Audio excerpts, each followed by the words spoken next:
سلامونه ملګرو، هیله ساتمن به یاست. خو په خیر یم. عبدالفتاح هم در تاسو ګورئ تکنیکال هم در یوټیوب چینل. یو ځل بیا راځو د امازون ایکسپریس شان پلیلیست ته یا د امازون اصلاحات. په دې پلیلیست کې درې ویډیوګانې مخکې ریکارډ شوي دي. راځو و څلورم ویډیو ته. په دې ویډیو کې دا درې اصلاحات چې دي، لومړني اصلاحات منیمم آرډر کوانټیټي یا MOQ یا PA او بل PA او BM. اول MOQ په زیاتره له سپلایرانو متاثره کوي. کله چې موږ له سپلایر سره هغه کوو ډیل کوو، یو پروډکټ ځینې اخلو، هغه موږ ته وایي چې موږ MOQ دومره ده، یا کله موږ ورته وایي چې څومره MOQ لري. نو MOQ ورته ویل کېږي منیمم آرډر کوانټیټي، یعنې حد اقل ته کولی شي چې دومره تعداد کې جنسونه لغه سپلایر څخه واخلي. یا که کله موږ مثال غواړو یو پروډکټ مو هانټ کړی دی، هغه یو بل سیلر ته ورکو، په بدل کې هغه څخه پیسې اخلو تر څو موږ هانټ کړی وي، هغه خدمات ورته وړاندې کوو. نو بیا هغه سپلایر هغه موږ ته سیلر موږ ته وایي چې دې پروډکټ یا دې سپلایر MOQ څو ده.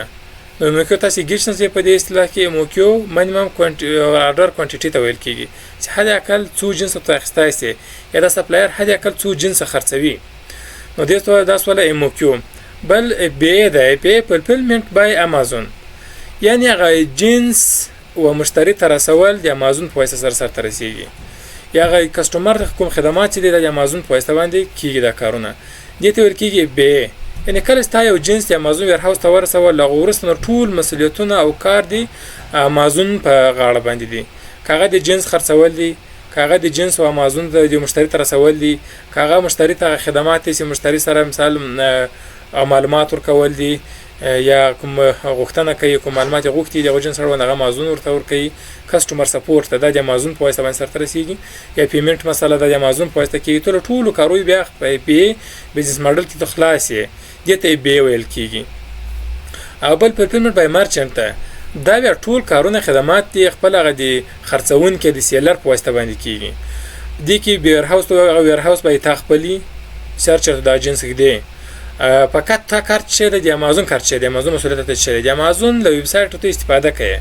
خپل جنس د امازون په ویب سایټ کې ته صرف لیست کوي چې تر څو د امازون په ویب سایټ باندې هغه جنس خرڅ کوي. امازون چې کوم مشتریان لري او راسي تا جنس واخلي. فقط دې کې مسؤلیت امازون دا نور مسؤلیتونه ټول دي تا دي. مشتری ته رسول دي تا په غاړه ده.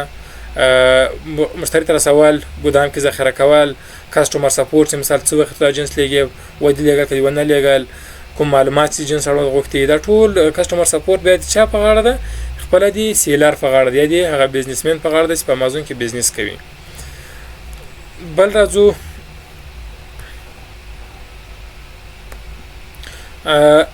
یو دیرسمه اصطلاح ده امازون بزنس ټو بزنس، یا دې ته ویل کېږي B2B اصطلاح کارول کېږي په دې بزنس کې.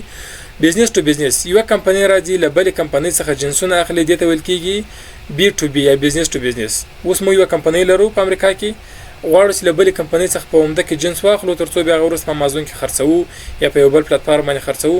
موږ کمپنۍ یو بل کمپنۍ د برانډ د جنس نه خو دا دې بزنس ماډل ته B2B ویل کېږي، یا دا خپل B2B سو. او بل بزنس ټو کنزیومر ده یا B2C. دا هغه بزنس ماډل ده چې یا هغه بزنس ته ویل کېږي چې یو کسټمر راځي له یو کمپنۍ څخه جنس اخلي په پرچون کې.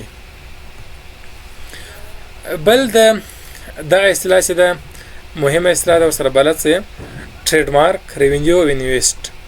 اول ټریډ مارک لغوي معنی د تجارت نښه. تجارت نښه څه شی کېدای شي؟ تجارت نښه لوګو او نوم. کله چې موږ یو بزنس پیل کوو په خپل نامه باندې خپل برانډ جوړوو، دې لپاره ټریډ مارک باید موږ رجستر کړو.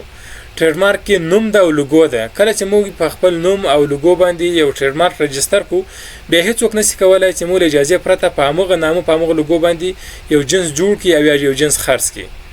دا مثال د ټریډ مارک رجستریشن موږ ته دا فیسیلیټي راکوي چې موږ د موږ اجازه پرته بیا څوک نشي کولای موږ په نامه باندې جنس خرڅ او یا هم جوړ کړي. هغه جنس صرف د موږ په لوګو او موږ په نوم باندې د موږ په اختیار کې دا صلاحیت له موږ سره چې موږ دا جنس په چا باندې خرڅ کو، په کوم کوالټي خرڅ کو، په کوم قیمت خرڅ کو، ټول مسؤلیت او صلاحیت له موږ سره وي.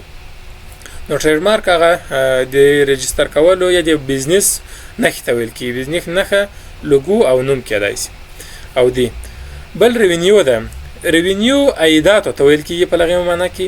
دلته په امازون کې کله چې موږ یو جنس کله خرڅ کو وام خستل او بیرته په امازون کې خرڅ کو، امازون کې څومره پروشات مو کړي دي هغه ته ریونیو ویل کیږي.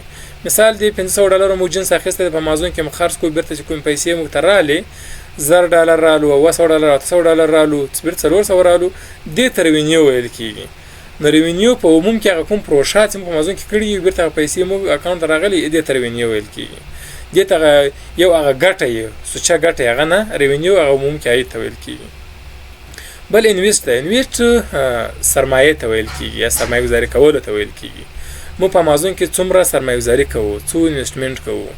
مثال تر راځي پیل کوي له $500 له $1000 له $2000 یا یو جنس باندې څو سرمایه بنده کړي ده، څو نه پیسې باندې انویسټ کړي دي. انویسټ سرمایه بندواله، سرمایه گذاري کول.